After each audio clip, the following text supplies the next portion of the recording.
अस्सलाम वालेकुम, की हाल है मित्रों प्यारे ਤੁਹਾਡਾ। मैं ਤੁਹਾਡਾ ਮਿੱਤਰ, ਤੁਹਾਡਾ ਮੇਲੀ, ਤੁਹਾਡਾ ਬੇਲੀ, ਤੁਹਾਡਾ ਸਭ ਦਾ ਸਾਂਝਾ ਆਬਦ ਜਿਹਾ ਤੁਹਾਡੇ ਨਾਲ, ਤੇ ਤੁਸੀਂ ਸਾਡੇ ਨਾਲ ਜੁੜੇ ਹੋ ਵੇਖ ਪੰਜਾਬ ਟੀਵੀ ਦੇ ਰਾਹੀਂ।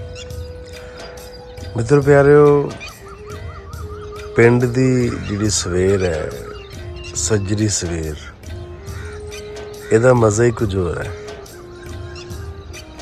परिंदियां दियां सोहणियां सोहणियां आवाज़ां, मुख्तलिफ परिंदियां दियां मुख्तलिफ आवाज़ां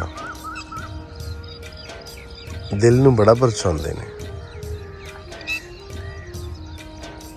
उचेचे अज मेरा प्लान सी कि सूरज तलू हुंदा वेखीए, सूरज चढ़दा वेखीए, ते खेतां दे विचाले आके खड़े हो गए।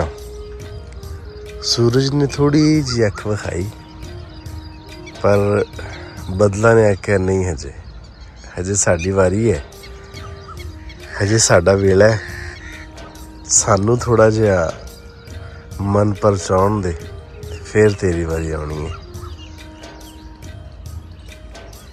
पिंड दे लोग बड़ी सुबह सुबह उठ जाते हैं। आ देखो कि हजे सुबह के 6 भी नहीं बजे, ਤੇ ਲੋਕ ਆਪਣੇ ਕੰਮਾਂ ਕਾਰਾਂ ਨੂੰ, ਖੇਤਾਂ ਦੇ ਵਿੱਚ ਕੋਈ ਪੱਠਿਆਂ ਨੂੰ, ਕੋਈ ਆਪਣਾ ਸਬਜ਼ੀਆਂ ਤੋੜਨ ਨੂੰ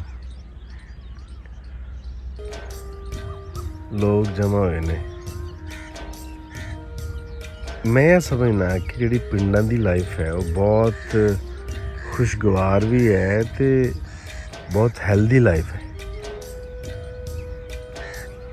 एक चीज़ थोड़ा हवा मेरी दूरों नज़र पई है, वो दूर सूरज सिर कढ़ने की कोशिश कर रहा ते बदल ख़त्म होना। मैंने लगता है कि इन्हें ना हुण अपना सारा मुख जिहड़ा है सानू विखाउणा है ते फिर दिन चढ़ना है।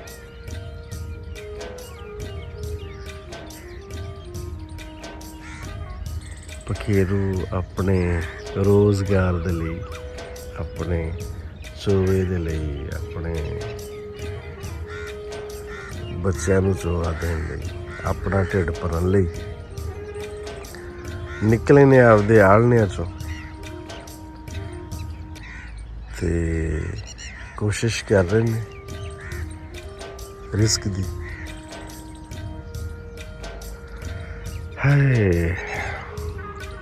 जड़ा मुआश की फिक्र है ना, वो बहुत ज़्यादा है।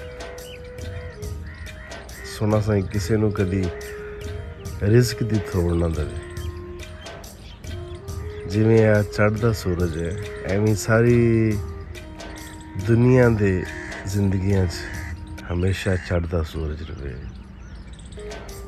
हमेशा सब दे उत्ते सुख सलामती रहे।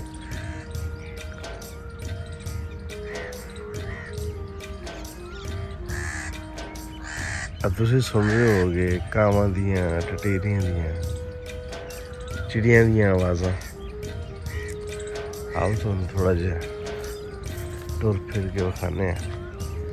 इधर कणक दियां भरियां बन के रखियां ने। बस आ कोई एक अद्धे दिन च थ्रैशर भी पड़ी है। वैसे अज या कल थ्रैशर ला के तो फिर कणक कट ली जाएगी। लो जी, सूरज ने आपका मुख विखाया ते इन्हें दस्सिया भी भाई मैं भी हाँ, है ना। हाय, किड्डे सोहने लगदे पे परिंदे ना उड़दे। रब्बा मैनू भी पख ला दे। हाय, जिथे दिल करे उड़ के जावां, दिल करे थे आवां, दिल करे थे ना आवां।